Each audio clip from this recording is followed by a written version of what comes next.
참팟을 응원하는 가장 쉬운 방법 아시나요? 다운로드하기, 별점 주기, 댓글 달기, 구독하기. 기억하세요. 다운로드하기, 별점 주기, 댓글 달기, 구독하기.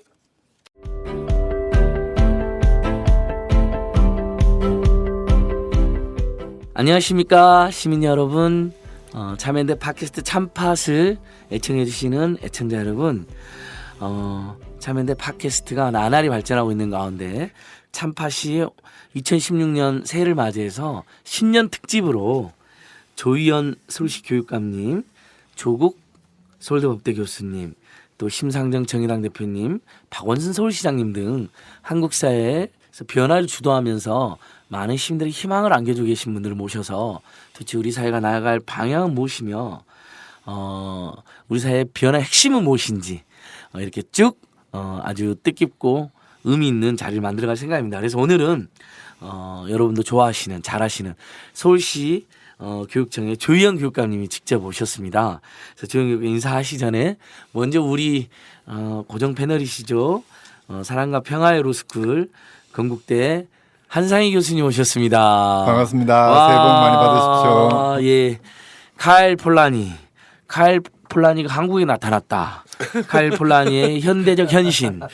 예, 우리 카일 폴라니 사회적 경제연구소장 정태인 선생님 오셨습니다. 네, 안녕하세요. 사회경제연구소입니다.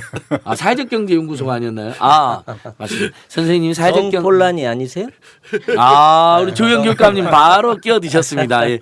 여러분도 잘 아는 우리 조희연 교육감님 오셨습니다. 네, 안녕하세요. 와. 반갑습니다. 예, 교육감님. 그렇죠? 초대해 주셔서 고맙습니다. 아니요, 아닙니다. 저희 초대 응해 주셔서 너무 감사하죠. 뭐 사실 제가 한 수십 번 초대했는데 이번에 겨울했는데. 아니, 전 참여연대 건물에 들어서면 친정에 온 것 같아요. 아, 그렇죠. 뭐 친정이시죠. 참여연대 초대 사무처장님을 역임하셨다는 거. 여러분 절대 박원순의 참여연대가 아닙니다. 조희연의 참여연대입니다. 왜냐하면 초대 사무처장님이셨어요. 그 다음에 박원순 변호사는 와서 숟가락 한 장 얹은 겁니다. 다음에 박 시장 오면 어떻게 하려고 지금. 아, 그런가요? 아, 제가 그 차이 중요한 차이를 예, 굉장히 말씀드려야 중요해요. 예, 되는데 말씀해 주세요. 저는 비상근이고 박 시장님이 최초로 맞으면 변호사직을 내던지고 예. 변호사가 상근 변호사로 해서 예. 참여연대가 비학적 발전의 궤도에 2기부터 들어가기 그러셨군요. 시작했습니다. 그때 뭐 유독 변호사 업무에 염증을 느끼고 계셨다고 하더라고요. 예. 박원순 변호사님이. 그래도 지금 이 순간은 그 초석을 깔았다는데 중점을 예, 둬야 그러나 예, 이제 다시 약간의 농담을 빼면 우리 조희연 선생님, 박원순 변호사님, 또 우리 지금 이제 의원이 되어 계시는 몇몇 분들, 네. 김기식 씨, 박원석 씨, 뭐 이런 분들이 이제 곳곳 의기투합해서 이렇게 좋은 참여연대 초석을 깔았고 그 외에는 더 수없이 많은 우리 전문가 선생님들과 회원님들, 간사들이 또 이렇게 참여연대를 힘차게 운영해 오고 있다고 생각합니다. 저희들 여전히 뭐 시민들 입장에서는 좀 더 해줘야 된다, 참여연대가 더 잘해야 된다 의견이 많은 걸로 알고 있습니다. 팟캐스트도 열심히 하고 이슈 파이팅도 열심히 하고 박근혜 정부 감시도 제대로 해나가겠습니다. 예, 선생님, 조현 선생님, 정태인 선생님 잘 아시니까 바로 칼 폴란이가 아니라 정 폴란이다. 예. 성공회대 계실 때는 뭐 같이 동료 교수로도 만나셨잖아요. 정폴라니 선생님께서 협동조합론, 협동경제학을 쓰셔서 많은 예. 분들이 애독하고 있는 걸 제가 잘 알고 있습니다. 아, 그때 강의도 하시고 그랬잖아요. 같이 예, 계실 예, 때. 그랬고 한상희 교수님은 예. 조영 교육감님이 한상희 선생님은 예. 저희 서울교육청에 예.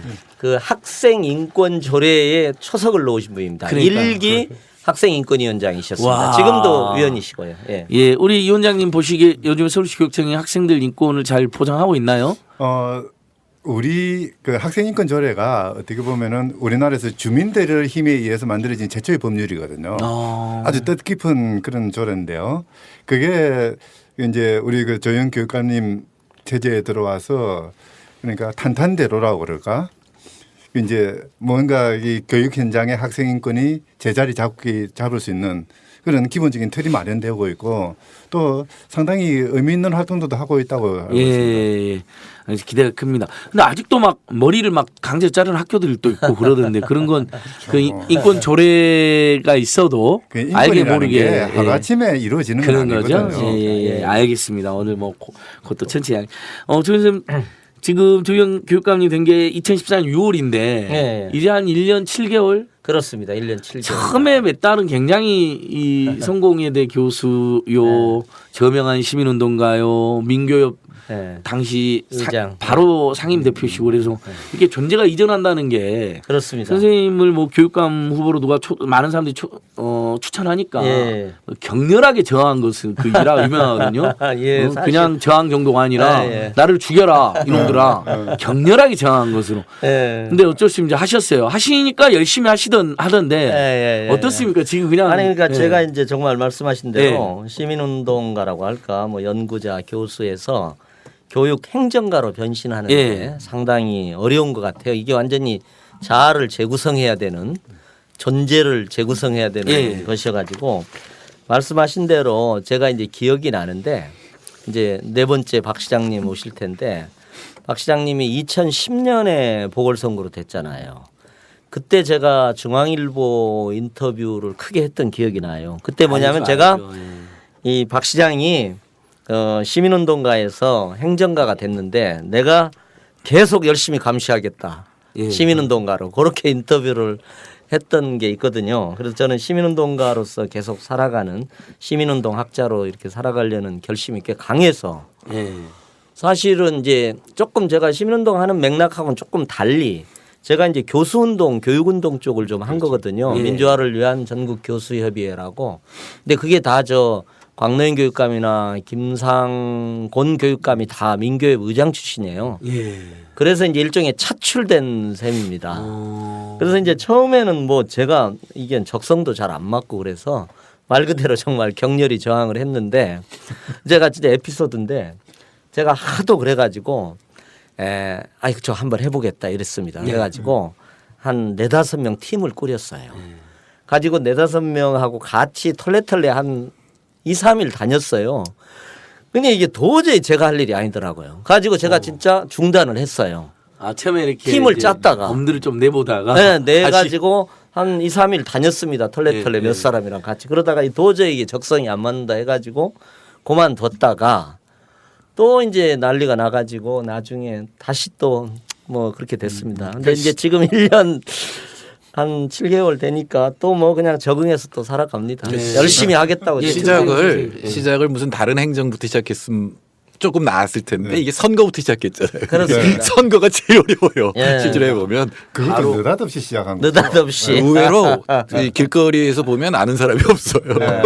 상당히 나를 많이 할 거라고 생각하지만 길거리 나가 보면 아는 사람 없어요. 그렇습니다. 예, 예. 그런 분도 좀 막막하셨죠. 예, 저도 뭐 네. 교수나 지식인 중에서 좀 알려진 그렇죠, 사람인데도 그렇죠. 예. 뭐 그게 안 그러더라고요. 그러니까 저희만 해도 뭐 8, 90년대 조의원의 무슨 사회 구성체 논쟁 뭐 이런 거 다 이거 얼굴은 몰라도 그 조의원 선거 아는데 시민들 선거 공간에서는 아무 의미가 없더라고요. 누구도 그 기억을 못 하고 있는 거죠 이제는. 그러니까 보통 TV 화면하고 네. 사진하고 실물이 연결이 안 돼요 보통 사람들. 그렇죠. 그러니까 맞습니다. TV에서 자주 본 사람만 네. 연결이 되지. 네, 그게 아니에요. 아주 자주 본 사람만. 근데 근데 이름하고 제가 연결이 안 이게 돼. 지내놓고나 생각하니까 당선된다는 것 자체가 이게 뭐 조금 좀 그땐 기적이었어요. 기적이죠. 예, 기적입니다. 여러 가지 예. 우연적 예, 사건이 예, 예. 겹쳐서 뭐 세월호 사건까지도 예, 우리 포함을 해서 세월호 참사 그러니까 뭐. 때문에 어쨌든 학생 인권 안전 이게 강경. 그렇죠. 예, 예. 뭐 나머지 우여곡절이 엄청 많고 그때 예, 고생도 뭐. 하셨기 네. 때문에 저희가 예, 그 예. 부분은 뭐 우리 뭐 캔디고 씨도 생각도 나고 여러 가지 나는데 그 부분은 다 아시니까 뭐 유명. 그러니까 이제는 예. 운명으로 받아들여야 돼요. 이제 아, 이 예. 운명을 거스르면 이제 벌 받습니다. 오로지 정말 인권 교육. 예. 예전에 그런 말씀이 있었지 않습니까? 민족 인가나 뭐 참교육 이런 것도 있었는데 예. 꼭 그런 건 아니어도 아무튼 우리 예. 학부모나 시대가 바라는 좋은 교육으로. 뭐 저 예. 개인적인 심정은 그 참여연대를 하던 그 시민 운동의 정신으로 예. 교육 행정을 해볼 수 없을까 이렇게 생각하고 뭐 있습니다. 이미 그렇게 하고 예. 계시잖아요. 근데 예. 생각처럼 이렇게 만만치 않으셔서 고생하시는데 그렇습니다. 예. 선거운동 과정 이야기 날씨 딱 하나만 그때 그 우리 둘째 아드님 조성훈님 저도 아기 때 몇 번 보고 예, 예. 여름 캠프 때 가가지고 같이 장난도 치고 그랬던 아주 예, 예. 이렇게 여기 참여연대 착하고, 캠프도 예, 뭐 참했던 자원봉사도 그 좀 하고 소년이었는데 그랬습니다. 지금 이제 그때 편지가 화제였잖아요. 대단히. 예, 예. 아버님은 교육자로서 부모로서 또 교육감으로서도 아주 자질 있다. 누구보다도 대화나 학생들 이야기를 잘 들어주신 분이다 이렇게 이제 해서 화제가 됐었는데 훈남이었 무엇보다 얼굴이 또 훈남이었어. 너무 잘생겨서 영화배우 데뷔했나요 혹시? 무슨 말씀을? 아니 제가 이제 그 선거라는 게 참 극적인 것 같더라고요. 그래가지고 그 제가 죄송스럽게 생각하는 부분도 있는데 이제 그 고승덕 후보의 또 둘째 딸하고 딸의 편지하고 제 아들 편지하고 이렇게 대비되다 보니까 그렇죠. 이게 또 너무 한쪽은 너무 극적으로 이렇게 강조되고 좋은 사람이 되고 한쪽은 극적으로 나쁜 사람처럼 돼가지고 제가 오히려 실제는 안 그러잖아요. 그렇죠. 실제는 그렇지는 않은데 선거 공간에서 진짜 그렇게 되더라고요. 하나하나 행위가 극적인 이미지로 이렇게 전달되더라고요. 그래서 저는 원래 조금 감안해서 조교육감을 잘 들으십시오. 아는데 그 편지 보고 존경하기로 했어요. 아, 우리 딸이라면 그런 편지 안 썼을 거예요. 아빠가 집에서 어떻게 행동하는지 내가 나 인터넷에 까발릴 거야 뭐 이랬을 거예요. 저도 우리 딸 같으면은 출마도 못하겠는데요. 저도 이미 일찌감치 큰일 하는 건 접었어요. 저는 오로지 그냥 시민단체만 하려고 그래요. 우리 딸이 이미 폭로를 해요. 지금부터. 근데 집에서 엄마한테 엄마랑 싸운다고 이야기하더라고요. 그래서 이미 저는 인권이 망했어요. 그런데 제가 한 가지 비밀을 알려드리겠습니다. 우리 정폴라니 선생이나 한성희 선생님이 그러시지 않을 수도 있지만 선거에 나가시면 자녀분들이 그렇게 쓸 거예요. 또 우리 아빠 뽑아주세요 이렇게 할 거예요. 우리 저희 딸은 안 할까 안 그럴 것 같아요. 자 일단 이렇게 좀 에피소드 청취자 여러분 좀 앞부분에 조현 선 정말 참 아니, 오늘 너무 재밌네요, 이게. 아무래도 참여연대 출신이어도 선거에 나가는 순간 저희는 참여연대 모든 그 직책을 다 박탈하고 그렇죠. 바로 감시 모드로 제가 돌입합니다. 냉정하다시피. 그래서 뭐 조희연 선생님은 그걸 잘하니까 연락을 안 해주셨지만 조희연 선거운동본부 측에서는 뭐 전화 저희한테 연락이 여러 번 왔습니다. 저희가 약간 서운했습니다. 합법적인 범위 내에서 도와줄 수 있는 방법 하나도 안 도와줘가지고 너무 냉정하게. 이제 알아서 하시고 참여연대 감시해야 된다. 그런 또 참여연대 그런 장점, 참여연대 출신들이 맞습니다. 있지만 오히려 저희들은 일면 저희들만 해도 박원순 시장에 대한 민생 경제 정책은 미진하다고 비판을 굉장히 많이 하거든요. 맞아요. 그래서 언젠가 한 번은 보좌관 통해서 잘한 것도 많은데 못한 것만 지적하냐고 연락이 왔길래 그게 NGO들의 숙명 아니냐. 잘한 건 시민들이 평가하는 거고 NGO들은 못한 걸 지적한다 이랬는데 맞습니다. 아무튼 조현 선생님 고생이 많으십니다. 근데 바로 현안으로 좀 들어갈게요. 이것 때문에 국민들이 지금 무슨 보육대란이다. 당장 어린이집 못 보내게 생겼다고 지금 난리가 났는데 요 누리과정 이거 사실 저도 생생히 기억나는 게 박근혜 대통령님 공약이었단 말이죠. 국가가 책임지겠다. 근데 이렇게 교육청이 이렇게 집요하게 떠넘기려고 하는 거죠. 딱 보기에도 중앙정부는 예산이 뭐 한 400조 가까이 있고 지방정부나 지방교육청은 재정이 열악하다는 건 누구나 상식 수준에서 수치는 헷갈려도 알고 있는데 교육감님 아마 하시는 말씀 많을 것 같으니까 그렇습니다. 지금 이것 때문에 뭐 어제는 또 무슨 교육부에서 느닷없이 서울시 교육청 예산 충분하다라고 그러니까 그렇게 지금 쟁점이 돼 있는데 일단은 이제 혹시 누리과정을 잘 모르시는 분도 있으니까 이제 3세, 4세, 5세의 어린이가 맡겨지는 데가 어린이집이 한쪽에 있고요. 다른 한쪽에는 유치원이 있습니다. 유치원은 약간 교육 기능이 강화된 겁니다. 근데 지금 현재 유치원은 저희 관할이에요. 교육기관이니까. 근데 어린이집은 기본적으로 이제 타가소 요런 옛날 복지기관입니다. 보육기관이니까 보건복지부 관할입니다. 그래서 이제 MB정부 말기에 이제 이 두 가지를 누리과정으로 통합하면서 국가가 책임진다 이렇게 했습니다. 근데 이제 그 당시에 이제 말하자면 통합을 시키면서 예산은 말하자면 교육청 예산에서 교육 재정에서 조달한다 이렇게 됐습니다. 근데 이제 지금도 뭐 기재부나 이런 쪽에서는 뭐 아니 그때 그 돈 내서 하겠다고 그래놓고 왜 이렇게 지금 와서 딴소리냐 교육청이 그렇게 얘기하는데 실제 그렇지 않았습니다. 그때부터도 계속 시도교육감협의회에서 김상곤 교육감 등등이 이제 이의 제기를 했습니다. 이게 예산은 안 주면서 생색만 내냐 이게 이제 문제가 됐는데 그나마도 그동안은 이제 교육청 예산이 그렇게 어렵진 않았어요. 근데 이제 2003년, 4년, 5년을 거치면서 그리고 또 동시에 뭐가 있냐면은 이제 이렇게 이 3세, 4세, 5세 전체를 2014년부터는 이제 담당을 하게 되는 거예요. 교육청이. 그러니까 부담 전가되는 예산액도 커지고 교육청의 예산도 어려워진 겁니다. 그러니까 두 가지가 딱 겹쳐버린 거예요. 2014년 경부터. 그러다 보니까 이제 책임져라 이렇게 이제 교육청에서 얘기를 하고 있는 겁니다. 근데 이제 그동안 약간 교육청 기획재정부 그다음에 교육청 간에 이제 논쟁이 있었는데 최근에 지금 안진걸 선생님께서 말씀하신 것은 이제 최근에는 약간 적반하장이라고 저희는 이제 말씀드리고 싶어요. 뭐냐면 야 17개 교육청 중에 7개 교육청은 돈이 많이 남아돈다.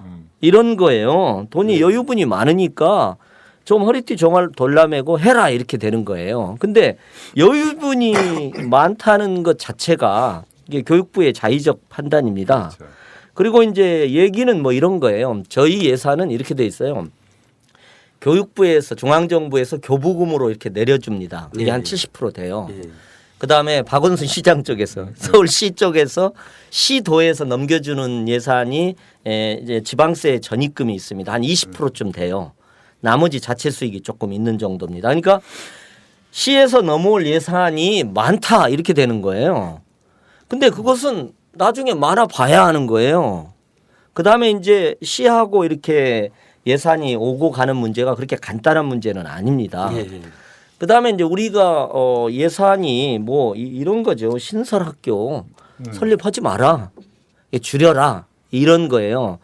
그런데 이제 저희가 솔직히 그 교육 사업비라든지 학교 환경 개선비가 거의 한 5천억에서 2천억으로 떨어졌어요. 지난 2012년 누리과정 시작된 누리과정 이후부터 예산을 한 3천억이 줄은 겁니다. 늘리면서 나머지 네, 원래 그렇습니다. 교육 예산이 줄어드는. 예, 그렇습니다. 이제 그런 점들이 있는데 그런 것을 다 감안하지 않고 우리도 그럴 거예요. 정폴란이 선생님 가게가 요즘 그렇게 안 좋으실 수도 있지만 예를 들면 한 500만 원이 진짜 애가 아팠다. 500만 원 든다.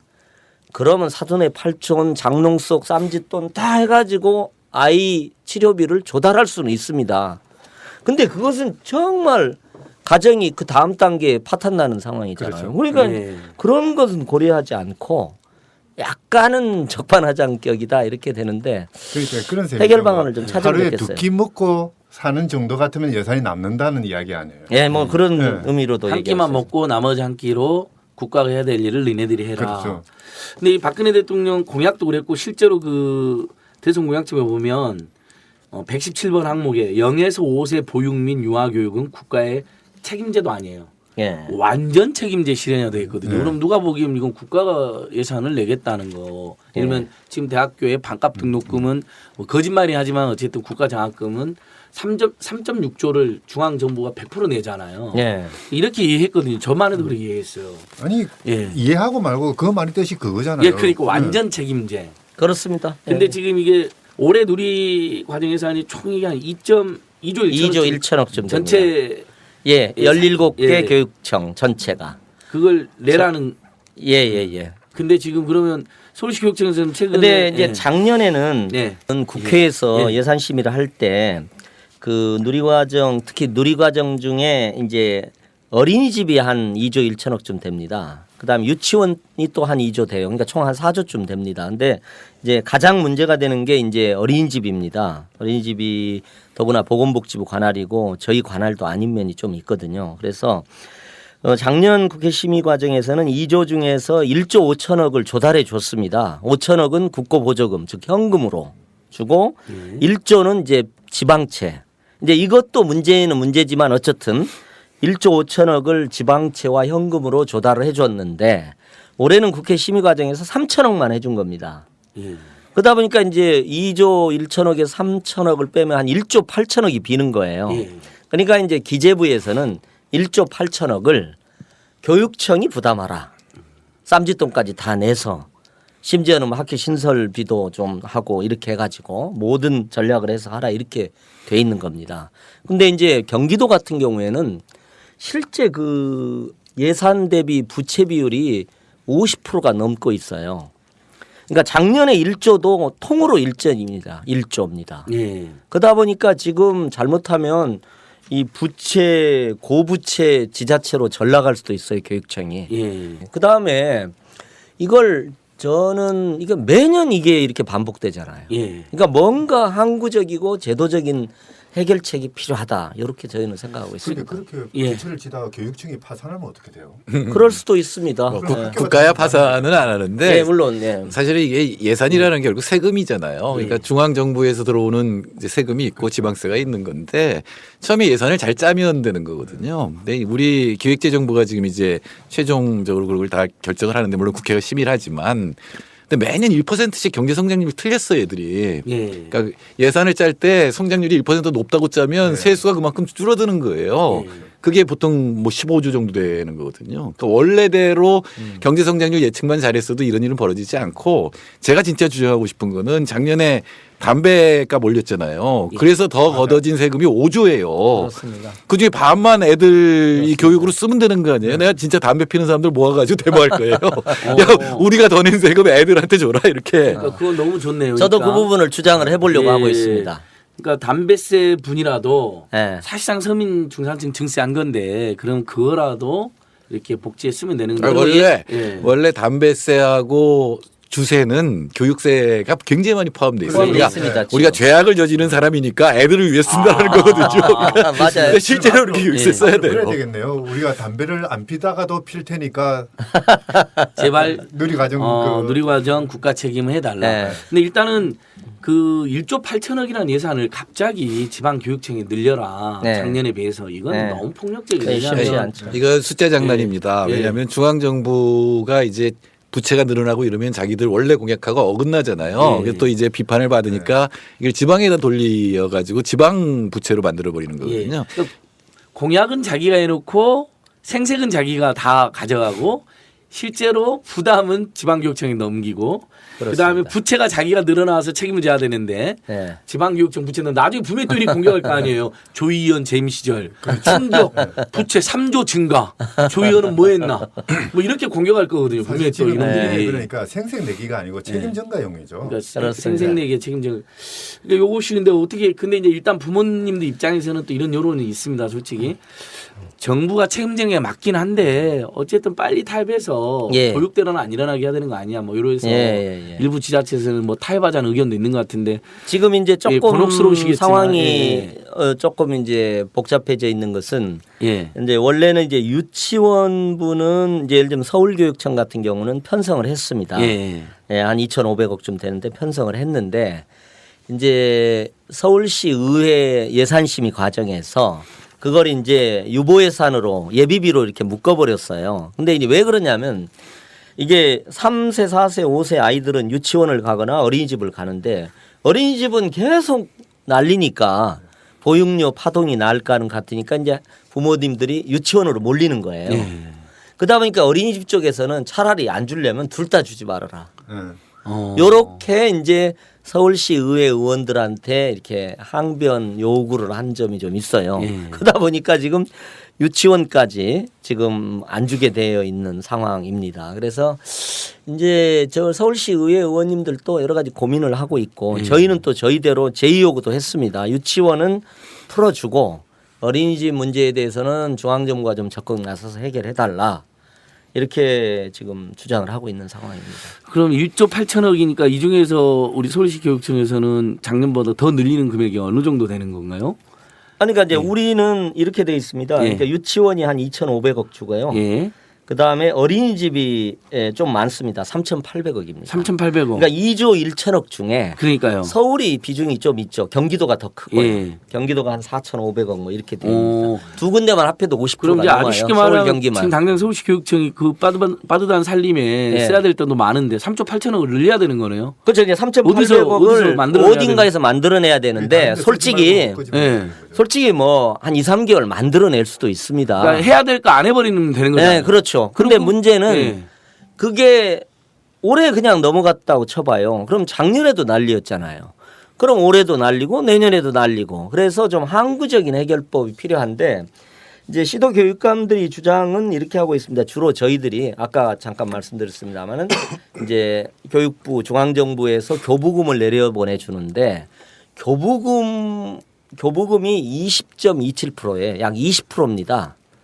근데 보통은 한 25%를 올려달라 이렇게 얘기를 하는데 네. 1%나 2%만 올려도 사실은 이제 어느 정도는 해결해 줄 수가 있는데 여기서 교육부하고 기재부가 약간 긴장이 있어요. 교육부는 그래도 어떻게든지 해결하려고 하는데 기재부 기획재정부는 얄짤없습니다. 그냥. 절대 안 주겠다. 예. 안 그리고 주겠다. 사실은 저도 이렇게 이걸 이제 행정을 하다 보면은 중앙정부 안에도 부서 간의 힘의 관계가 경제부서가 완전히 예산을 쥐고 있는 데가 뭐 예. 완전히 뭐 갑입니다. 갑. 슈퍼 그러니까. 갑이에요. 그래서 그 대안마저도 지금 받아들이지 않고 있는 상황. 예, 지금 국민들과 그렇습니다. 학부모들은 애가 타고 예.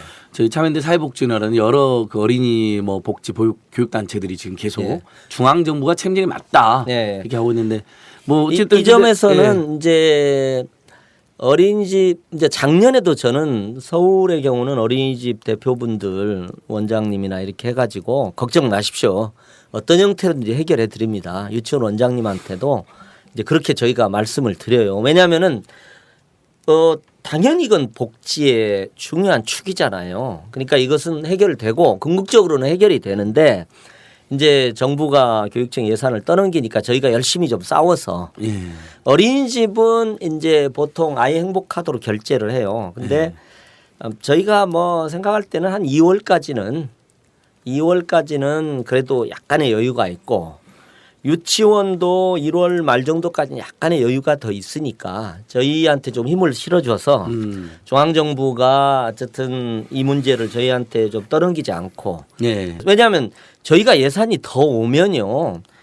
다른 일로 쓰죠. 예를 들면 제가 가장 하고 싶은 게 뭐 예를 들면 성면 제거 같은 거 있잖아요. 학교에 여전히 그 예. 남아 있는 성면들. 네, 저희 예산으로 예를 들면 정말로 저희가 537억을 들여가지고 올해 한 33% 정도는 학교에 성면하고 천장을 뜯으니까 예. 이 형광등을 LED로 다 바꿉니다. 예. 그러니까 굳이 얘기하면 우리가 성면 제거 올해 안 하고요. 예. 500억 딱 띄어내가지고 성면 제거 하나도 않고 뭐 한 2, 3개월 딱 할 수도 있죠. 다른 거 않고 딱 할 수도 있습니다. 근데 그러시면 안 되잖아요. 그러면 안 되는 예. 겁니다, 이게. 그래서 저희가 뭐 기재부 얘기대로 예산이 조금 남더라도 저희가 아이들 교육을 위해서 쓰지. 뭐 저희가 흥청망청 그럼요. 쓰니까. 중앙 정부는 엉뚱한 데 많이 쓰잖아요. 예. 교육청은 교육에만 쓰니까. 예. 저 진짜 청와대가 무능한 거예요. 원래는 중앙부처끼리 갈등이 있으면은 그건 국무조정실에서 해결하게 돼 있습니다. 예. 근데 국무조정실이 실제로 잘 해결 못 해요. 그럼 청와대에서 해결하는 거거든요. 지금은 중앙부처끼리 그다음 중앙과 지방정부 간에 지금 갈등이 생긴 거 아니에요. 이거는 조정 기능은 최종적으로 청와대가 해야 되는데 이거를 자기들이 구경하고 있는 거예요. 말하자면은 싸움을 만들어서 정파적 싸움으로 지금 만들어 버리려고 지금 하는 거거든요. 그러니까 대단히 이건 무능하거나 또는 굉장히 사악한 거죠. 지금 청와대의 이게 행동이. 그런 거 조정하라고 세계에서 가장 많은 큰 청와대 부속실을 두고 있지 않습니까? 예. 직원만 수백 명. 예. 그렇죠. 사실 그 아이들 둔 부모님도 조금 이런 문제만 좀 생각을 해 주셔야 될 것 같은데요. 교육은 투자에 비례해서 그 효과가 나오는 거지 않습니까? 네, 맞습니다. 투자하면 투자할수록 좋은 교육이 이루어지고 아이들이 그 안전이나 행복이나 또는 그 뭐 습득하는 지식이나 이런 것들이 늘어나는 거거든요. 거기에 대고 뭐 여유가 있다라고 이야기하는 것 자체가 교육을 모르는 이야기죠. 예. 여유가 아니라 항상 교육의 부분에서는 돈이 모자랄 수밖에 네. 없는 그 말씀하시니까 이제 예. 그 경제 기재부가 이제 하는 얘기가 이제 학생 수가 감소했다. 근데 이제 아시겠습니다만은 이게 기본적으로 단위가 학급이에요. 그리고 학교입니다. 예. 예. 그렇잖아요. 왜냐하면은 예를 들면 우리가 6, 70명도 멀쩡하게 잘 교육 받았잖아요. 근데 지금은 멀쩡하지는 않았죠. 사실 문제고 한 2분의 1은 뒤에서 잤어요, 선생님. 사실은. 저희 예. 120명이었어요. 아, 120명 때도 있잖아요. 저도 아니, 한 지금은 70명까지 있어요. 오전반 오후반도 있었죠. 오전반 오후반도 있었습니다. 저도. 30명 뭐 27, 8명 해도 많다고 난리잖아요. 그럼요. 그런 면이 있는 거예요. 그러니까 학생 수가 줄었다고 그래서 갑자기 막 엄청나게 예산이 축소되거나 이런 건 아니에요. 예. 그다음에 작년에 비해서 아까 이렇게 내려주는 교부금이 1조 8천억 늘었다 그런데 예, 경기도 예를 들면 이런 같은 경우도 보면 인건비 같은 경우가요. 인건비가 뭐 전체 1조 2천억이 늘어나고 막 이렇게 됩니다. 예. 전체로 예. 1조 8천억이 교부금이 그러니까 1조 8천억을 더 줬는데 왜 돈 없다고 그러냐 그런데 인건비가 1조 2천억 느는 거예요.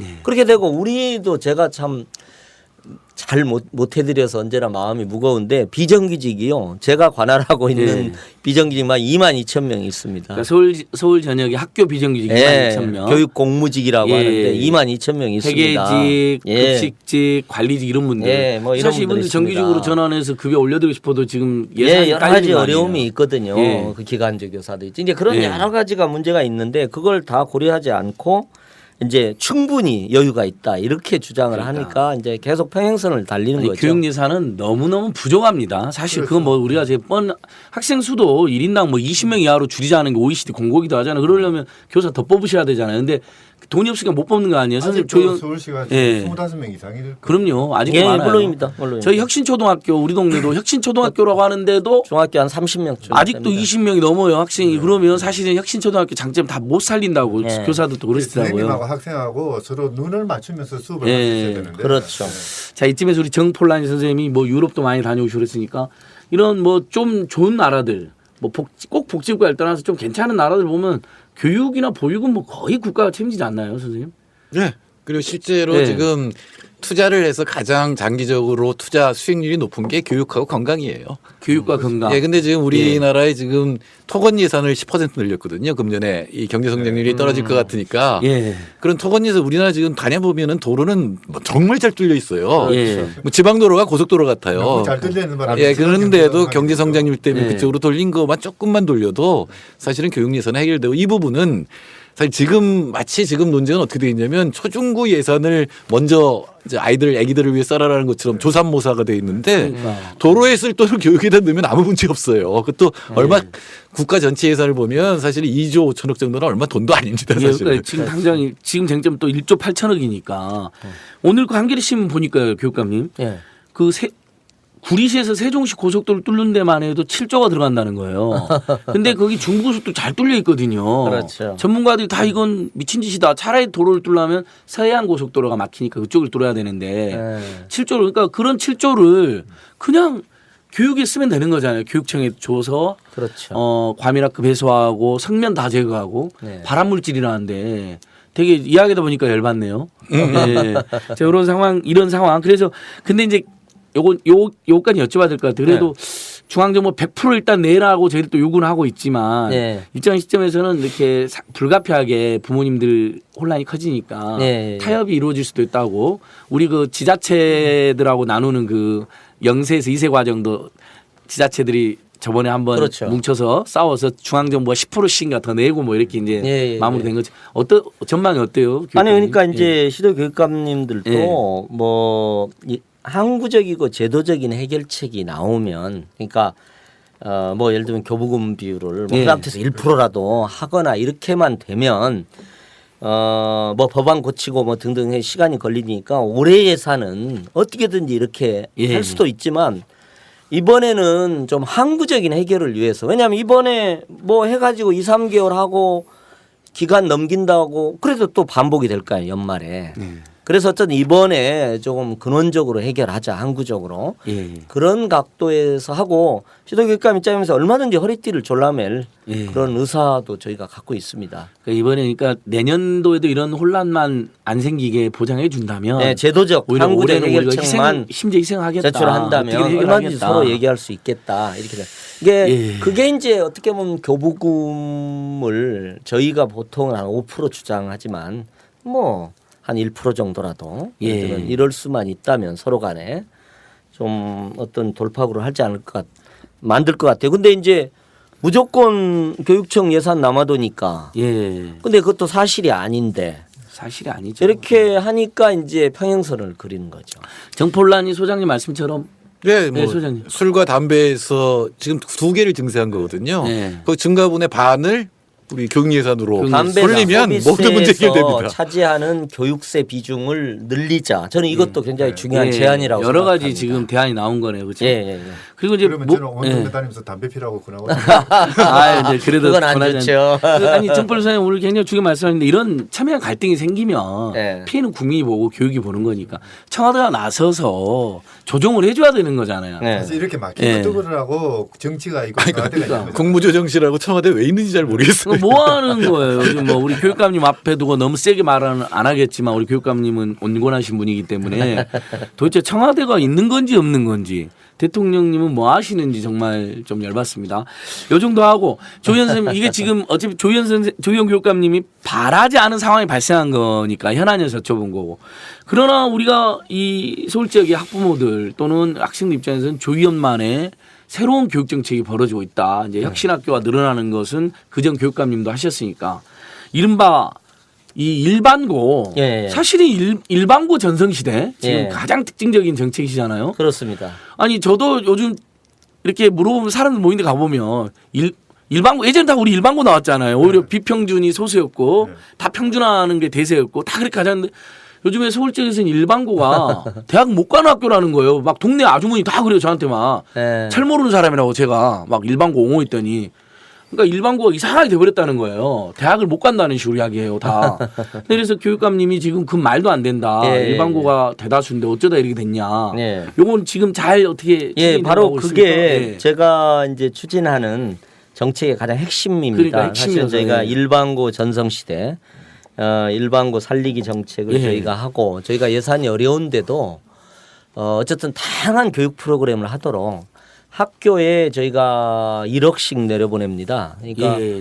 183개 있으니까 180억이 넘는 돈을 이렇게 내려보내는데 이제 잠깐 제가 설명을 드리면 이렇게 돼 있습니다. 지금 예. 이제 안영걸 선생님이 말씀하신 것처럼 고등학교가 이렇게 서열화돼 있어. 수직 서열화돼 있습니다. 예. 그러니까 맨 위에 외고가 이렇게 외고. 있고 그다음에 이제 자사고라고 자사고. 자율형 사립고라고 그래서 자사고가 있습니다. 이제 학부모들이 수업료를 조금 한 3배쯤 더 내는 거죠. 그렇게 이제 사립인데 이렇게 돼 있고 그다음에 이제 통상 서민들의 자녀가 다니는 일반고가 있는 겁니다. 예. 근데 옛날에는 말씀하셨지만 이제 그런 뭐 좀 인류 학교가 일반고 중에 인류 학교가 있는 거고 예. 그다음에 그 학교가 또 소규모였어요. 근데 지금은 이제 자사고 같은 경우만 하더라도 전국에 49개가 있고 그중에 50%가 서울에 있어요. 25개가. 그러다 보니까 저는 이렇게 봅니다. 옛날에 우열반 있잖아요. 네. 고등학교를 이렇게 184개를 열반으로 만들어 버리고 그다음에 나머지 상당히 큰 규모의 학교를 우반으로 만드는 겁니다. 그러니까 학교 내에 있는 우열반을 마다만 고등학교 전체를 가지고 이렇게 우열반 편성을 한 것 예. 같이 돼 있습니다. 근데 이제 이것은 정말 불행한 일이잖아요. 예. 불행한 일이서 저희가 이제 일반고를 공교육의 중심에 확고히 세워야 된다. 예. 물론 뭐 돈 많이 내거나 일부 우수한 학생들, 연재 학생들이 받는 그런 뭐 수월성 교육 오케이입니다. 그건 할 수 있도록 하는데 그게 일부 있고 전반적인 공교육 체제를 허물지 말아야 되는데 지금은 이제 허물어질 수 있는 위기 상황까지 왔다고 저는 진단하는 거죠. 예. 그래서 이제 이걸 확고하게 바꿔야 된다. 그래서 저희가 이제 어떤 일반고 지원 정책을 총력전으로 하고 있는데 이제 일각에서는 상당히 나름 또 체감된다는 만족도가 가장 높은 정책이기도 예. 합니다. 왜냐하면 예. 학부모들이 다 관련돼 있으니까요. 그래서 조금씩은 일반고 내에 이런 새로운 역동성이 나타나는 것 그러니까 같습니다. 저도 이제 초등학교 학부모니까 부모들은 벌써부터 일반고 아무튼 일반고 기피 현상이 지금 광범위에 퍼져 있습니다. 그렇습니다. 저도 네. 교육감처럼 말도 안 되는 지금 상황이라고 생각하고 그다음에 마치 혁신학교 또 혁신학교 부모들의 그 만족도가 굉장히 높거든요. 혁신학교 혁신초등학교 혁신학교 나오면 일반고 가게 된다고 중학교 때는 막 그만해야겠다 막 이런 학부모들 주변에 많더라고요. 그렇습니다. 막 이런 상황 너무 네. 잘 들으셨을 거예요. 근데 그렇습니다. 그러니까는 사실 이제 혁신학교는 네. 이제 중학교, 고등학교도 있지만 주로 초등학교에 많이 예, 있습니다. 그러니까, 예. 경기도에는 뭐 300개가 넘게 많고 저희는 100개 넘게 있는데 이게 초등학교는 말하자면 현재 그 국영수 중심의 암기식 어떤 이 시험이 있지 않습니까? 수능으로 상징되는 그게 있는데 이제 그게 어떻게 보면 초중등 교육을 이렇게 질식시키고 있는 면이 있는데 혁신학교는 그런 암기식 입시 교육을 벗어난 새로운 창의 교육의 실험입니다. 예. 그리고 아이들 하나하나에 맞는 맞춤형 그런 교육들을 이제 하고 있습니다. 그래서 상당히 이제 새로운 교육을 만들어내는 과정이고요. 근데 현재 입시 체제는 또 딱 이렇게 있습니다. 그러니까 혁신학교가 초등학교는 잘 돼요. 네. 그러다가 이제 지금 딱 말씀하신 네. 것처럼 중학교쯤 오면 이제 학부모님들이 대학 가야 되는데 이렇게 불안해지기 시작하는 겁니다. 예, 예. 고등학교로 가면 예. 완전 입시 전쟁에 들어가는 예. 거예요. 그래서 저희는 이제 궁극적으로는 현재 이런 암기식 입시 교육 중심을 넘어서서 이런 혁신 학교적인 새로운 교육이 막 확산되고 예. 중학교 고등학교까지 확산되고 궁극적으로는 대학 입시 제도도 바뀌고 예. 대학 서열 체제도 좀 바뀌고 학벌 체제도 좀 바뀌고 그래야지 우리 사회가 말하자면 교육이 근원적으로 좀 바뀌는 게 아니냐. 그런 생각을 예, 갖고 정폴란이 선생. 저도 뭐 온갖 정책을 다 청와대에서 만들어봤지만 사실 제일 어려운 게 교육 정책이에요. 맞아요. 이게 다 전문가예요. 전 국민이 다 전문가인 그렇죠. 동시에 예. 다 의견이 예. 있는데 근본적으로는 사회적 불평등이 제일 큰 문제거든요. 제가 예. 교과서에 나오는 말 중에 제일 거짓말이 직업에는 귀천이 없다라는 말이에요. 분명히 귀천이 있고 너무 커지고 있어요. 그러니까 예. 그게 또 그 직업을 결정하는 게 대학이에요. 맞습니다. 그리고 대학을 서열화 시켜놓고 거기다가 배정시키는 방법이 지극히 그러니까 입시 제도가 제가 보기엔 지극히 그렇습니다. 불평등하고 비효율적인 제도를 지금 쓰고 있거든요. 실제로 예. 아까 우리 우열반 전국적 우열반 얘기하셨지만 대학 입시를 잘 보는 우반이지 그렇죠. 절대로 인간적으로라든가 또는 사회적으로 우수한 인간은 아닙니다. 그건 그럼요. 예, 그건 어디서 뭐- 드러나냐면 예. 서울대학교에 왜 지역균형 선발했잖아요. 그 걔들이 제일 공부를 못하는 애들이죠 말하자면 서울대학교에서. 근데 3학년 1학기가 되면은 특목고 애들보다 걔들이 더 높아져요. 아. 이건 뭐냐면 처음부터 입시제도 자체가 기회평등을 가로막았다는 얘기거든요. 그러니까 위에 제일 큰 거는 사회적 불평등 그리고 그 격차가 점점 커지는 게 문제지만 입시제도를 이렇게 놔두면은 그렇습니다. 그러면 사교육이 이겨요. 우리나라 사교육이 정해진 입시에서 점수 올리는 데는 세계 1위입니다. 네. 미국에 가서도 예. 성공하잖아요. 사실 그래요. 제가 대학에서 학생들을 가르쳐 보면은요. 그러니까 입시를 통해서 들어오면은 이제 세율이 있지 않습니까? 이 그렇- 세율이 3학년 되면 다 깨져요. 다 깨지죠. 그러니까 나중에 뭔가 자기 능력을 발휘하는 애들을 보면은 그러니까 학교 다닐 때 뭐 소설책이라도 한 권 덜 읽었으면 덜 거지 표시가 나요. 예.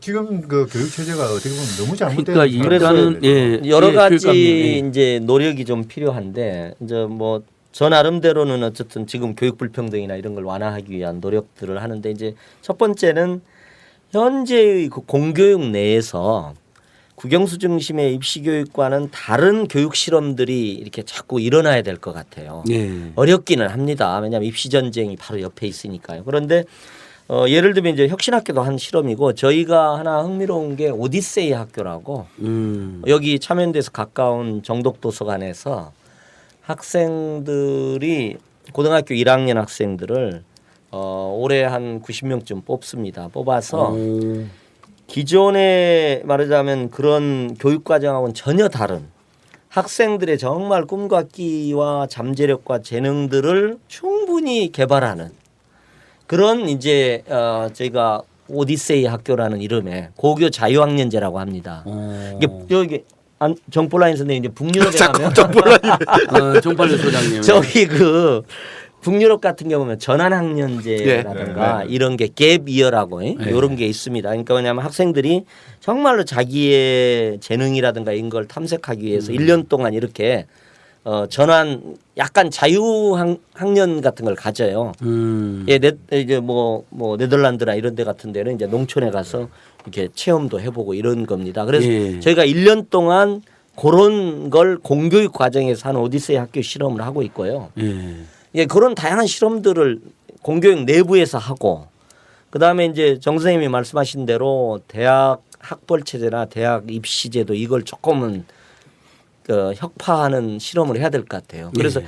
제 나름대로도 제가 뭐 대학을 관장하지는 않지만 대안 같은 것도 한번 제출해 보려고 생각하고요. 예. 그다음에 한 가지 간단한 부분은 이제 교육 불평등을 현재 제도 내에서도 상쇄를 해야 됩니다. 네. 그래서 제가 이제 이게 하나 슬로건이 있습니다. 그러니까 뭐냐면 태어난 집은 달라도 배우는 교육은 같아야 된다. 태어난 집은 달라도 배우는 교육은 같아야 예. 된다. 이제 그런 정신에서 이렇게 이제 강남 강북의 교육 격차도 있고 또 같은 지역 내에서도 이렇게 학교 간 격차도 있습니다. 이걸 이제 상쇄하는 저희가 할 수 있는 건 이제 정책적 지원, 재정적 차등 지원 뭐 이런 것들도 이제 좀 시행을 하고 있습니다. 교육감님 뭐 태어난 곳은 달라도 그 얘기하니까 요즘 말로는 수저 색깔은 달라도 교육은 같이 받아야 된다. 학교 색깔은 같아야 된다. 근데 말은 좋지만 사실은 지금 할아버지 재산이 결정하거든요. 그러니까 교육을. 그러니까 그거를 대물림 되고 핀란드를 보면은 자꾸 핀란드의 걱정 중에 하나는 남쪽으로 자꾸 사람들이 내려와요. 헬싱키 수도권 부근으로. 그러니까 이 산간 벽지일수록 재정을 더 많이 주는 거죠. 1인당 막 2배씩 주고 이렇게 해서 그렇습니다. 예. 조금이라도 평준화를 하는 거죠. 핀란드 얘기해서 그런 건데 제가 핀란드 교육청장을 만났어요. 40년 교육개혁 중에 초기 20년을 했던 아호라는 분을 핀란드 갔다 만났는데 말하자면 조희연 교육감이 국가교육청을 하고 있는 거죠. 근데 세계적으로는 피사 때문에 국제 학력 시험 때문에 한국도 교육을 잘한다 그러잖아요. 오바마가 한국에 그럼 제가 항상 그런 생각해요. 딸 한번 한국에 보내봐라. 2년을 못 견딘다요. 근데 이제 한국은 경쟁 교육이잖아요. 등수 매기는 교육이잖아요. 핀란드는 그게 아니 반대잖아요. 그래서 우린 등수 매긴다 그랬더니 아호가 이렇게 얘기를 해요. 그 정확히 그대로 얘기를 하는 건데 얘는 음악을 잘한다. 얘는 달리기를 잘한다. 얘는 수학을 잘한다. 등수 매겨봐라. 그 어떻게 매겨요? 그러니까 핀란드 교육에서는 등수를 못 매기는 거예요. 완전히 다른 거니까. 근데 우리는 그걸 등수를 매기잖아요. 수학엔 곱하기 90점 하고 달리기는 곱하기 0, 음악은 곱하기 5 해서 스칼라 숫자 하나를 만들어서 차마 그 얘기 못했어요. 우리 50만 명 등수 매긴다 그러면 이 할아버지가 기절할 것 같아서. 정말 그렇게 50만 명 등수를 매기더라고요. 저도. 우리 수능이 그거잖아요. 예. 50만 명 등수 매기잖아요. 그리고 아무튼 그게 핀란드에는 약간 그러니까 선생님 핀란드에는 무슨 평등이 최고 효율이다는 말을 엄청 쓰잖아요. 교육. 근데 그게 정치적으로 60년대 68년에 극우 정당을 빼고 나머지 정당의 교육 개혁에 합의를 합니다. 그러니까 이거는 국회에 미래위원회가 있어서 거기서 5년마다 사회 변화를 반영해서 교육 개혁의 내용을 여야 합의로 결정을 하는 거예요. 그러니까 교육 개혁의 그 방침이 쭉 계속되는 거죠. 그렇게 만들지 않으면 우리나라 교육을 바꾸기는 그러니까 이제 한마디로 지금 되게 사회민주당 계열이 한번 집권을 해봐야 돼요. 그래서 체제를 좀 바꿔놔야지. 그러면은 여러 가지 일단은 다시 일반고로 들어와서 그래서 그러면 교육감님 지금 일반고가 몇 프로죠? 지금요? 훨씬 높죠. 184개 서울 지역만 해도. 지금 서울의 고등학교가 300개 300개 중에서 300개가 넘죠. 그 중에서 184개가 일반고고. 그러니까 외고 자사고가 나머지를 차지했나요? 그렇죠. 그러니까 서울만 25개 자사고가 있습니다. 근데 이들이 지금 시간에서 금수저 자식들이 세가고 다 들어가고 그다음에 또 이른바 좋은 데로 싹 가버리고 이렇게 해갖고 막 계급이 지금 그러니까 고착화되고 이제 있다는 거 이른바 아닙니까? 스카이 대학이나 좋은 학벌 대학에 들어가는 비중이 물론 일반고도 들어가죠. 그런데 이제 외고 굉장히 많고 이제 뭐 과학고라든가 이렇게 특수목적고가 있어요. 예술고등학교 그건 논외로 하더라도 외고는 뭐 외고에서 많이 들어가고 그 다음에 자사고에서 또 들어가고 그러다 보니까 일반고는 뭐 한 학교에서 한 명도 못 들어가는 경우가 숱하죠. 이른바 그 스카이를. 물론입니다. 근데 이 외고가 제가 사교육 걱정 없는 세상 일부 회원입니다. 일반고는 또 좋은 성적을 내고 그러니까 있습니다. 제가 사교육 걱정 없는 세상이라 요즘 열심히 하는 우리 NGO들 있잖아요. 제가 열성 회원인데 외고 없애야 되는 거 아닌가요? 원래 외국어 교육기관인데 외고가 아니라 입시 교육기관으로 전락했잖아요. 그렇습니다. 교육감님이 뭐 평소에는 그런 소식이 있었는데 교육감님 되신 후에는 약간 이렇게 세게 말은 안 하시던데 충분히 그 입장 이해하고요. 그래도 아니 외고잖아요. 저희 학교 다닐 때만 해도 외고는 진짜 애국어 전문 교육기관이었거든요. 그렇죠. 그냥 논리적으로만 외국어 보면은. 좋아하는 아이들이 가는데 언젠가 유학 갈 놈인가 보다. 우리 생각에 참 희한하다. 어디 고등학교 또 외고를 갈까. 그랬는데 지금 보니까 그거요. 스카이 지름길로 되어 있어요. 이거 어떻게 그러니까 우리가 이제 이거 어떻게 해야 됩니까? 뭐 없애면 되죠. 그러니까 우리는 지금 없애자. 애국어를 공부하려면 학교에서 그러면 애국어 특화 과정을 다니면 되잖아요. 일반고에서. 애국어 좋아하는 사람도 있으면. 그렇죠. 없애자.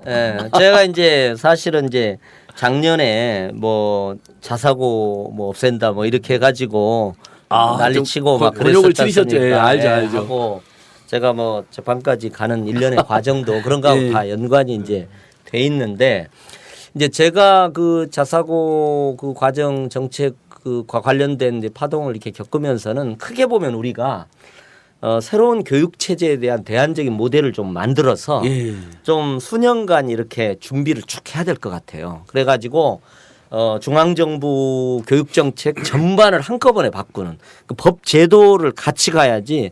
작년에 이제 자사고 같은 경우만 하더라도 이제 서울에 25개가 있는데 한 2만 명이 넘는 학생이 거기 있어요. 거기에 되면 저 한 30만쯤 되거든요. 고등학생들이. 그러면 30만쯤 되는데 그 중에 한 2만 5천 명 정도가 되니까 엄청나게 많은 숫자예요. 그러니까 예를 들면 수월성 교육은 일부가 해야 되는 거잖아요. 근데 뭐 외고랑 이거 다 합치면 한 15% 됩니다. 그러니까 너무 많은 지점들이 이제 지금 있는 겁니다. 근데 제가 이제 작년에 평가를 통해서 몇 개 자사고를 줄인다는 접근법을 했는데 하고 나서 제가 생각하는데 요건 이렇게 접근할 문제는 아니다. 크게 교육 제도를 바꾸고 대학 체제를 큰 틀에서 바꾸고 제도 개혁을 하고 법을 바꾸고 이렇게 접근을 해야 되겠다. 그런 생각을 저는 갖고 있습니다. 그러니까 처음에 첫 번째 아주 의욕적으로 추진한 게 자사고를 평가해서 몇 군데는 이제 자사고 타이틀을 떼겠다 이렇게 했는데 뭐 교육청 앞에 와서 막 그분들이 이제 항의도 하시고 그런 걸 그리고 봤는데. 이제 이게 교육 개혁이라는 게 넓은 의미는 또 사회 개혁의 일부거든요. 그러니까 참여연대가 주요하고 있는 이제 사회 개혁이 있는데 예를 들면 이런 겁니다. 왜 제가 부모의 입장에서 한번 보여요. 부모 입장에서 보면 사회가 너무 격차도 하고 정규직 비정규직의 갭도 크고 정규직이 되더라도 사오정 되고 이렇게 되니까 이렇게 살벌한 사회가 있는 거예요. 격차 사회가 버티고 있는 겁니다. 그러다 보니까 부모님 입장에서는 이 사회, 이 험악한 사회에서 그나마도 좋은 학벌, 좋은 대학 졸업장이라도 쥐어주고 싶은 게 모든 부모의 심정이에요. 그다음에 좋은 학벌 대학, 좋은 대학을 들어가려고 하면 이제 고등학교부터 중학교, 유치원부터 경쟁을 하게 되는 거예요. 부모의 심정은 그렇게 돼 있잖아요. 그러니까 이제 저는 큰 틀에서 보면 우리 사회 이런 정규직 비정규의 격차라든지 그다음에 직업 간의 이런 격차라든지 임금 격차라든지 보상의 격차들을 과감하게 완화시켜야 됩니다. 이게 참여연대적인 활동이 지금 하고 있는 겁니다. 근데 단기간에 이루어지진 않으니까 그다음에 이제 그 바탕에서 대학 개혁 같은 거, 대학 체제 개혁 같은 거, 그다음에 지금 아까 말씀하신 어떤 그런 그 수월성 교육을 전담하는 학교의 위상 재조정 같은 것도 이렇게 담당하는. 예. 요건 이 정도로 하죠. 그러니까 일단은 조현 교육감님 말씀 이제 종합하면 외고 자사고 이 시스템이 굉장히 문제인데 거기를 이제 바로 개혁하기에는 15%나 되는 학생 학부모들의 입장도 있어서 일반고를 오히려 포지티브하게 계속 지원을 늘리면서 지원하고요. 이 격차를 해소하는 과정으로 하고 그래서 일부 체제. 이제 좀 고교 체제. 그러니까 교육운동하시는 체제. 분들 입장에서는 외고 자사고를 바로 이렇게 전면 해체하지 않는다라고 볼멘 목소리를 하는 분도 있긴 하던데 현장에 들어오면 그게 그렇게 만만한 문제는 아니다. 그러니까 이제 일반고를 살려내고 살리면서 그다음에 고교 체제, 대학 체제. 그다음에 이제 참여연대 같은 시민단체가 하는 사회개혁 활동 이게 이제 이렇게 맞물리면서 이렇게 문제가 풀리는 것 같아요. 예. 한 가지 객관적인 안상희 선생님. 그 말씀이지만은 좀 참고로 말씀드리면 대학 입시 담당하시는 분들이 학교 그 고등학교 학교 현장에서 어떤 교육이 이루어지고 있는지 잘 몰라요. 특히 이제 일반고라든지 혁신학 교육이라든지 이런 부분에 대해서는 거의 모르는 것 같거든요. 그러다 보니까 입시 사정 기준 같은데 반영이 잘 안 되고 있죠. 그렇죠. 그게 다시 또 왜곡되는 그 현상이 나타나는데요. 뭐 이제 정책을 펼치면서 좀 그 입시 담당자들을 좀 초빙해서 같이 현장을 보여주는 아주 그 좋은 아이디어인 것 같습니다. 브라이 소장님 요거 자사고 부분은 그래도 한 말씀 해주십시오. 외고라든지 조플라니 선생님께서도. 아니 그러니까 옛날에 경기고등학교 없앤다 그럴 때 나라 망한다 그랬어요. 그랬죠. 안 망했어요. 하나도 안 망했어요. 서울 평균 하이체될 때 없애지는 않았으니까. 전혀 안 망했어요. 더 성장률 1세대잖아요. 저도 바로 그 박지만 때문에 없어지고 저는 이제 그 수혜를 본 사람인데 서울대학교 없애도 안 망합니다. 그러니까 저희 때도 고교 평준화가 이제 막 이렇게 퍼질 때거든요. 제가 고등학교 다닐 때 시골에서. 근데 그때도 그랬잖아요. 그 지역에 보면 명문학교도 있지 않습니까? 어디 뭐 진주 동명고, 뭐 광주 일고 이런 식으로 뭐 막 패권을 행사하는 지역에서 그게 없어지면 뭐 큰일 날 것처럼 이야기했어요. 근데 그렇습니다. 오히려 전체적으로 학생들이 열심히 했어요.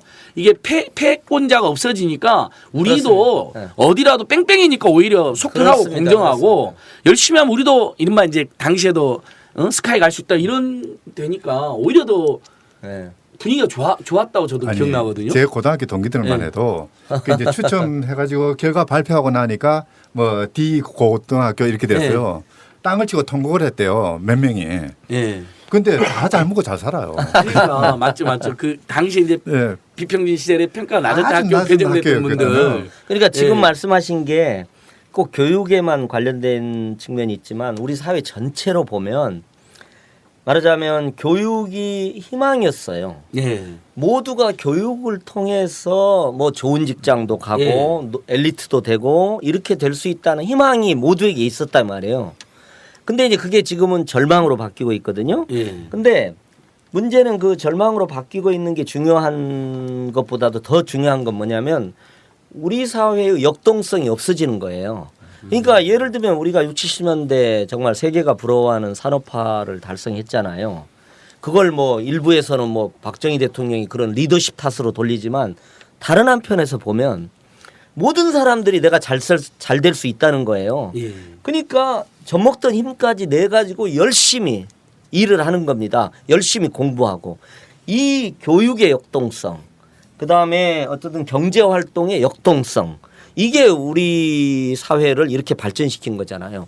근데 지금은 아까 수저 색깔론 얘기했잖아요. 네. 그러면 말하자면은 흑수저 집안에 태어난 아이들은 역동성이 없어진다 말이에요. 그리고 그만큼의 우리 사회가 갖고 있는 재능이 죽어간다는 얘기입니다. 잠재력이 죽어. 예, 잠재력이 죽어가는 거죠. 그러면 이게 궁극적으로 우리 사회의 발전 동력이 약화됩니다. 그러니까 교육감님도 지금 국가 말씀하신 위기입니다. 거, 예, 총체적 이건 우리 예. 사회의 국가 총체 위기다. 네. 교육이 오히려 이렇게 역동성을 죽이는. 네.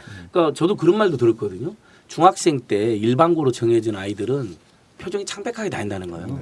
근데 막 중학교 때부터 사교육을 엄청 해가지고 외고나 이제 특목고 과학고로 가는 애들은 뭐 이제 방방 뛰어다닌다는 거예요. 막 중학교 때 이미 갈린대요.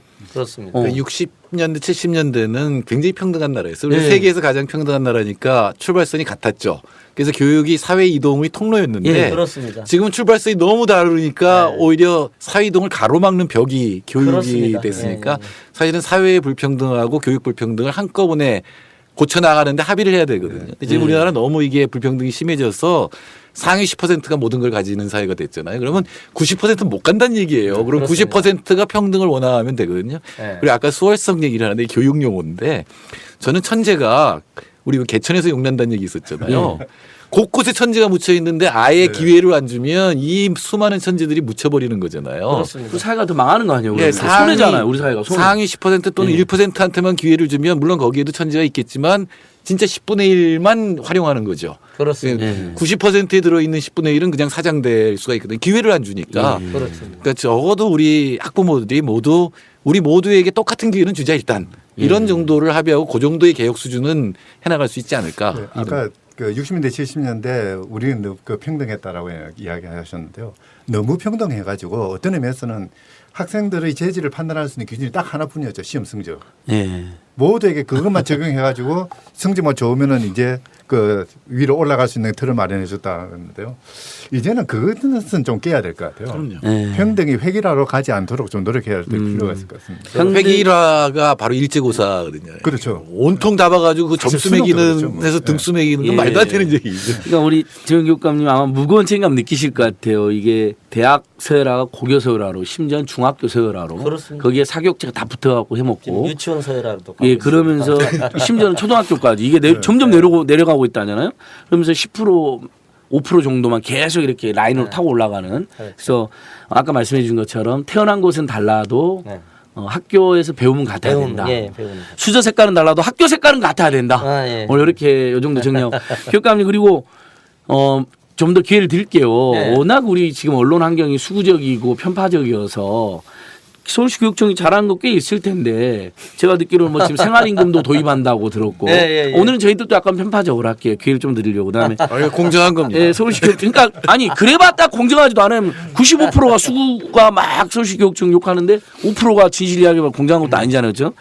학생인권 교육센터도 만드시고 예, 뭐 이렇게 시민들이 듣기에 예. 지금 교육감님이 1년 6개월 아직도 앞으로 계속 하시겠지만 예. 잘하고 계신 거 몇 가지 예, 하는 예. 소개를 한번 해주시면 좋을 것 같아요. 우선 그 전에 이제 저는 이제 아까 정폴라인 선생님도 얘기하셨습니다만 아, 우리 별명 확정했어요. 정폴란이 아주 좋아요, 아주 좋아요. 폴란이는 상당히 종교적으로 산 사람이에요. 나 그거 하기 싫어요. 아, 교육에 대해서 시민단체도 사회계획의 일환으로 좀 관심을 가지면 좋겠다. 더 가지자. 예. 예. 요즘은 교육이 뭐 계급이나 계층, 사회적 지위를 재생산하는 굉장히 중요한 부분입니다. 그렇잖아요. 이게 소득 불평등이나 이런 것들이 다 교육을 통해서도 되고 또 수저 색깔의 차이나 이런 것들 되게 이 잘 사는 집 부모들이 어떻게든지 좋은 교육을 시켜가지고 예. 이렇게 일종의 교육 특권층을 만들려고 하는 경향들이 있습니다. 그래서 저는 어떤 시민단체도 좀 관심을 가졌으면 예. 좋겠다는 생각이 들고요. 제가 이제 김상곤 교육감이나 광노현 교육감이 일종의 혁신교육 1기면 저는 일종의 혁신교육 2기를 하고 있습니다. 그래서 혁신교육 1기에 이제 중요한 과제가 이제 한상희 선생님도 이제 그 고생하셨던 학생 인권 조례, 학생 인권이란 가치를 정립한 겁니다. 그 다음에 이제 혁신학교가 있습니다. 그리고 친환경 무상급식 이게 있습니다. 요 세 가지 학생 인권 조례, 그 다음에 혁신학교, 친환경 무상급식 예. 이 세 가지가 혁신 1기의 주요 정책이고 과제였는데 다행히 제가 지난 1년 6개월 동안 이 1기의 이 세 가지 과제를 완벽하게 복원했습니다. 중간에 이렇게 예. 좀 퇴조가 있었는데 저 문용님 교육감님이 오셔가지고 막 훼손하셨죠. 중간에 약간의 예. 이제 훼손이 예, 있었는데 그러니까 제 입으로 말하겠습니다. 예, 전임자에 대해서는 예, 말씀하시 어려워요. 완벽히 가슴에 막혔던 게 딱. 예. 완벽히 이제 복원을 했고요. 예. 그래서 이제 지금 한상인 선생님이 주도하셨던 학생 인권 같으면 이제 그때 못했던 게 인권 옹호관입니다. 그래서 이제 인권 옹호관을 제가 위촉했고, 예. 원래는 이제 그걸 전임 교육감님 시절에 이렇게 대법원에 제소를 해가지고 그 인권 옹호관 조항을 이렇게 좀 무력화하려고 했던 면이 있어요. 그래서 그걸 철회하고 임명했고 인권 옹호관실을 2016년에 대대적으로 이렇게 강화를 하려고 합니다. 그래서 성평등 전담관, 그다음에 뭐 청소년 노동인권 전담관, 네. 뭐 이런 것들도 이제 위촉하려고 이제 생각을 하고 있고요. 혁신학교도 지금 꾸준히 예. 확대하고 늘리고 계시고. 있는 점이 예. 있고요. 그다음에 이제 혁신 2기는 이제 이걸 기반으로 하면서 이제 더 다양한 사업들. 저는 이제 어쨌든 일반고 살리기가 굉장히 중요한 부분의 하나고요. 예. 혁신학교를 넘어서 저희가 혁신교육지구라는 이름으로 이건 굉장히 이제 다음에 박원순 시장님도 오실 텐데 네. 서울시하고 구청 요게 이제 일반 지자체잖아요. 예. 그다음에 이제 교육청 또 저희 산하에 이제 교육지원청이 있습니다. 예. 요게 이제 일종의 교육지방자치단체죠. 교육지자체하고 일반 지자체 간에 교육을 둘러싼 협력 모델을 만들고 있습니다. 예. 그래서 이제 혁신교육지구는 한 20억 정도를 이렇게 교육 지원을 위해서 함께 협력해 가지고 지원하는 굉장히 중요한 사업입니다.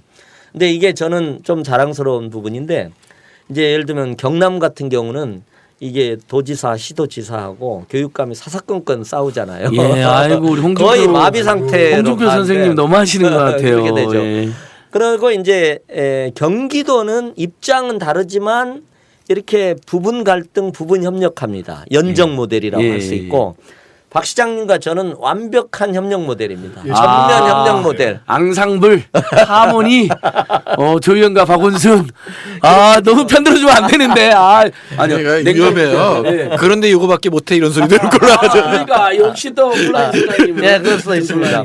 그래서 예. 혁신교육지구가 지금 굉장히 중요한 사업으로 하는데 이것도 아까 말씀드린 교육 소외 지역의 교육 지원입니다. 예. 그게 이제 하나가 있고 아까 오디세이로 상징되는 공교육 내에 이 교육 과정을 다양화시키려고 합니다. 그래서 학생들이 자는 학생도 좀 뻘떡 일어나서 자기가 하고 싶은 것을 공교육 내에서 할 수 있게 하는 이제 그런 점들 있고요.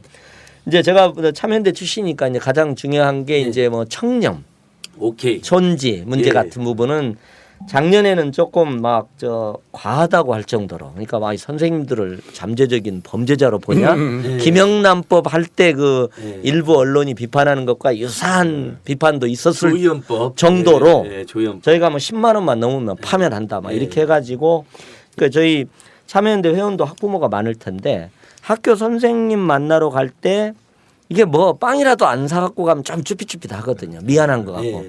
근데 요즘은 그 점 분위기가 많이 바뀌었습니다. 왜냐하면은 이제 학교에서도 이제 교문에서 아예 받아버려요. 빵 같은 거 가지고 오면은 그래서 그냥 나눠서 드시기도 하고 심지어는 구하거나 그래도 되잖아요. 심지어. 예 그렇게 할 빵을 정도로 완전히 조심을 예, 할 예, 정도의 아니 학부모님들 좋을 것 문화가 있고. 같아요. 네. 돈 없는 사람은 그냥 교문에 맡기면 예. 되잖아. 누가 뭘 갖고 왔는지 모르잖아. 결국은 그 또 가난한 부모들이 피눈물 나는 거거든요. 이런 그렇죠. 예. 문화라든지 선물 문화가. 근데 요즘은 그 점은 서울에 관해서는 예, 예. 상당히 중요한 거고 말씀하신 그 이건 자랑이라면 자랑인데 이제 생활임금제를 예, 생활임금제. 저희도 이제 도입을 했습니다. 그래가지고 40시간 미만 단기 근로자가 저희로서 한 2,200명쯤 되는데 이게 매년 한 80억 이상 저희가 들여서 예. 최소 생활임금은 드리는 방식으로 이렇게 하고 있는데 제가 이제 행정을 하다 보니까 뭐 여러 가지 비정규직 같은 경우는 제가 생각하는 것만큼 충분히 못 하고 있는 점도 예. 있는데 제가 이 자리를 빌어서 조금 이제 생각하고 있는 건 내년에는 이제 올해 지금 비정규직 임금 협상 하고 있는 이거 끝나면 예. 저희가 이제 비정규직의 완전한 정규직화는 못하지만 정 선생님도 좀 도움을 해주셨으면 예. 좋겠어요. 좀 중간 모델을 만들었으면 좋겠어요. 예. 그러니까 좀 과도기적으로 예 중간 수준의 어떤 서로가 어떤 협력하는 비정규직의 예. 준정규직적 어떤 모델. 일단 그렇게라도 가자. 예, 그런 당장 노력까지도 정규직으로 이제 하려면 한번 뭐 해보려고 하는 생각을 갖고 정원직제라든지 있습니다. 예산에 무리가 많기 때문에 예, 고민. 그렇습니다. 아무튼 교육감님이 밖에서 있을 땐 굉장히 진보적이고 쾌활하고 아이도 많은 학자셨는데 또 시민운동 들어가 보니까 만만치 않은 부분이 예. 있으신 것 같아요. 특별히 이제 예산 제약도 그런, 있고요. 예, 예산 제약이라든지 중앙정부의 비협조도 있고 또 그래서 이제 이른바 기울어진 운동장이라고 예. 하는 그 표현이 상징하는 예. 우리 사회가 이제 수고로 너무 공격도 예, 있고. 보수적인 부분이 예, 예. 역시 자화자치는 잘 못하시네요. 그러니까 오늘 이렇게 왔다 우리가 보내드리는데 다음에 한번 여유 있을 때 또 한번 모시는 걸로 뭐 하고요. 저야 친정이 교육감님. 언제든지 예, 불러주시면 저희가 다음에는 교육청으로 가서 한번 녹음 한번 하겠습니다. 아, 예, 예, 이따 뭐 오시면 얼마든지. 들어드리고. 아니 우리- 저는 학생 인권 이야기하려고 지금 준비를 단단히 그러니까 다른 일정 학부모들 만나러 가시기 제가 보내드렸어요. 두 번째에서? 예, 예, 예. 예. 우리 정폴라니 소장님 마지막으로 뭐 예. 서울시 교육에 대한 그러니까 사실은 이제 교육이 제가 생각하기엔 제가 작년에 교육 잡지 1년 연재를 하면서 이제 교육에 대한 생각을 좀 해봤는데 첫째는 입시 제도가 가장 큰 문제 이게 다 모든 걸 결정하는 경향이 있고 두 번째는 교과 과정도 좀 내용이 특히 사회 쪽 그러니까 경제 이런 거는 좀 문제가 심각하다. 예.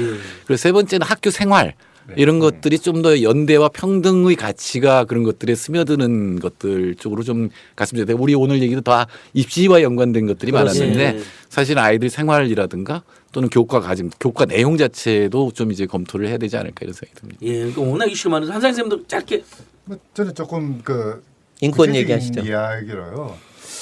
하여튼 제 경험 속에는 그러니까 선생님들에 대한 어떤 교육이라든지 훈련이라든지 어떤 그 연구는 많고 또 학생들도 그러는데요. 학교 관리자 입장에서 뭔가 이 학교를 혁신시키기 위해서 무엇을 해야 되는지 그런 인식이라든지 또는 그런 협의체라든지 연구 과정이라든지 이런 것이 좀 부족하다는 느낌을 받았어요. 네, 맞습니다. 이 우리나라 이 그 초중등 교육 체제에서 가장 결정적인 역할을 하는 게 교장 선생님, 교감 선생님이거든요. 이들을 변화시킬 수 있는 프로그램 같은 것도 좀 교장 네. 선생님, 교감 선생님 제도의 개혁도 네. 필요하다. 제가 정말 이야기 많이 듣고 싶고 사실 우리 국정교과서 이 왜곡도 한번 해야 되는데 너무 지금 바빠갖고 다른 데 못했는데 한마음 한뜻을 반대하니까 저희야 교육감님 오늘 정말 귀한 시간 내주셔서 감사하고요. 예, 아마 초대해 들으시는 주셔서. 우리 시민 여러분들께서도 서울시 교육에 서울시 교육청에 대해서 다시 한번 큰 관심과 응원해야 했던 마음이 들었을 거예요. 그런 진정성이 충분히 느껴지는 1시간 한 10분이었습니다.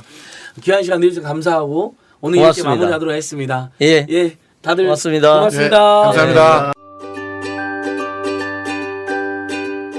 참여연대에 청년들이 배우고 활동할 수 있는 공동체가 뜹니다. 청년이 스스로를 대변할 수 있도록 교육받고 활동할 수 있는 장을 열려고 합니다. 사회 문제를 청년 당사자들의 목소리로 풀어보려 합니다. 청년들이 맘껏 자신의 목소리를 펼칠 수 있도록 격려하고 지원해 주세요. 청년들의 직접적인 참여가 청년 문제, 세상을 바꿀 수 있습니다. 절망을 희망으로 바꾸기 위한 청년들의 실험과 도전에 참여연대가 함께합니다.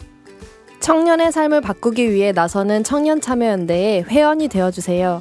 가입 문의는 참여연대 시민참여팀 02-723-4251입니다. 참여연대는 정부 지원금을 받지 않고 시민의 회비로 운영되는 시민단체입니다.